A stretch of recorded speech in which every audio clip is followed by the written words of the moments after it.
Ever been in a situation where you knew you were right, but the person with all the power just wouldn't listen? Well, grab your popcorn, because this is a story about exactly that, but with a twist that's almost too good to be true. It's a tale of corporate arrogance, a stubborn admiral, and a chief financial officer who learned the hard way that some people just aren't to be messed with. Our story starts with a man we'll call John. John wasn't your typical office worker. Before he ever stepped into a corporate boardroom, he was an admiral. That's right, a high-ranking naval officer who had commanded ships, managed massive operations, and was responsible for the lives of thousands. When you've dealt with life-and-death situations on the high seas, office politics seem, well, a little petty. After retiring from the Navy, John decided to try his hand in the corporate world. He landed a fantastic job as the general manager of a manufacturing plant for a major corporation. This wasn't just any plant. It was a huge facility, a crucial part of the company's supply chain. John was perfect for the role. His military background meant he was disciplined, a natural leader, and an expert in logistics. He ran that plant like a well-oiled machine. Production was up, morale was high, and everything was smooth sailing. For a few years, everything was great. John was respected, the plant was profitable, and he enjoyed his new civilian life. But then, a new CFO was hired at the corporate headquarters. Let's call him Mr. Smith. Smith was the stereotypical numbers guy. To him, everything was about the bottom line, cutting costs and squeezing every last penny out of the budget. People, processes, and long-term consequences?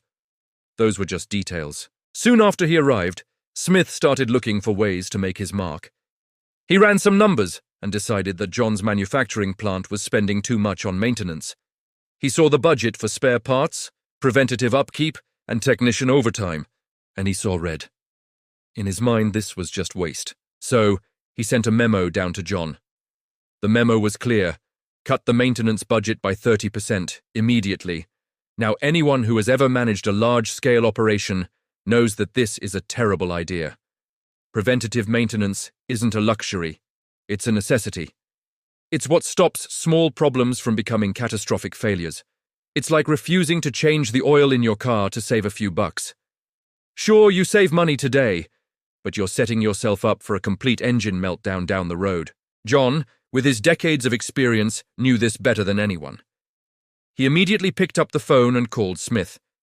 He tried to explain, calmly and logically, why this was a dangerous and short-sighted decision. He laid out the risks: production shutdowns, damaged equipment, safety hazards for his employees. He explained that these machines were complex and required constant care. Cutting the maintenance budget wasn't saving money. It was just delaying a much bigger, much more expensive bill. How did Smith react? He was completely dismissive. He essentially told John, the former admiral, that he didn't know what he was talking about. Smith said, "The numbers don't lie. You're overspending. Just make the cuts." He was arrogant, condescending, and refused to listen to a man who had forgotten more about logistics and operations than Smith would ever know. John was stunned. He wasn't used to being spoken to this way, especially not by someone who clearly had no practical understanding of the situation. But he was a professional. He decided to put it in writing. He drafted a detailed memo outlining every single risk associated with the budget cut.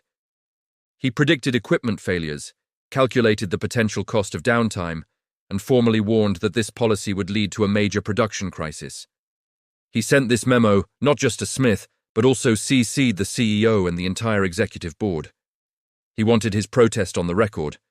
He ended the memo by stating that he was implementing the budget cut, but under protest and against his professional judgment. Smith was furious. He saw John's memo as an act of insubordination. How dare this plant manager question his authority and loop in the entire executive team? It made him look weak. So what did he do? He fired him, just like that. The CFO fired one of the company's most effective and experienced general managers over a budget dispute. The official reason was insubordination and failure to align with corporate financial strategy. John was escorted from the building he had managed so successfully. He packed his things, said goodbye to his team, and left. He was angry, of course, but he also had a strange sense of calm. He had done his duty. He had identified a threat, reported it up the chain of command, and documented his warnings. Now, all he could do was wait. Back at the plant, John's replacement, a yes-man handpicked by Smith, immediately implemented the 30% maintenance budget cut. The spare parts inventory was slashed. The preventative maintenance schedule was abandoned. Overtime for technicians was eliminated. For the first month, nothing happened. Smith probably sat in his corner office, smugly thinking he had won. He had gotten rid of a difficult manager and saved the company money. He was a hero. Then came the second month. A critical bearing on one of the main production lines failed. Normally, this would be a quick fix. A technician would grab a spare from the storeroom and have the machine back up and running in an hour. But remember, the spare parts inventory had been gutted. There was no spare bearing. They had to special order one. The production line was down for 2 full days. A week later, a hydraulic system on another machine blew a seal. Again, no spare parts. The entire line was shut down for 3 days while they waited for a delivery. Small, predictable failures that were once minor inconveniences were now turning into multi-day production disasters. By the third month, the plant was in a state of chaos. It was a cascade of failures. The lack of preventative maintenance was taking its toll. Machines were breaking down left and right. The plant that had once run like a finely tuned watch was now constantly halting, sputtering, and failing. Production numbers plummeted. The plant couldn't fulfill its orders. This is where it gets really interesting. This plant wasn't just making any old product. It was the sole supplier of a critical component for the company's flagship product, the product that made up over 50% of the company's total revenue. And with the manufacturing plant in chaos, the supply of this critical component completely dried up. The ripple effect was immediate and catastrophic. The main assembly lines for the company's most profitable product ground to a halt. They had nothing to build. The company suddenly couldn't ship its #1 seller. Sales forecasts were shattered. The quarterly earnings report was going to be a bloodbath. The CEO, who had previously ignored John's memo, was now in full-blown panic mode. He called an emergency meeting with the executive board. The main topic? Why on earth was their most important product not shipping? The room was tense. The CEO demanded answers. And then, one of the board members, an older gentleman who had been with the company for years, spoke up. "Wait a minute," he said. "Didn't we get a memo about this a few months ago? From that general manager at the plant? The Admiral guy, John?" Suddenly, everyone remembered.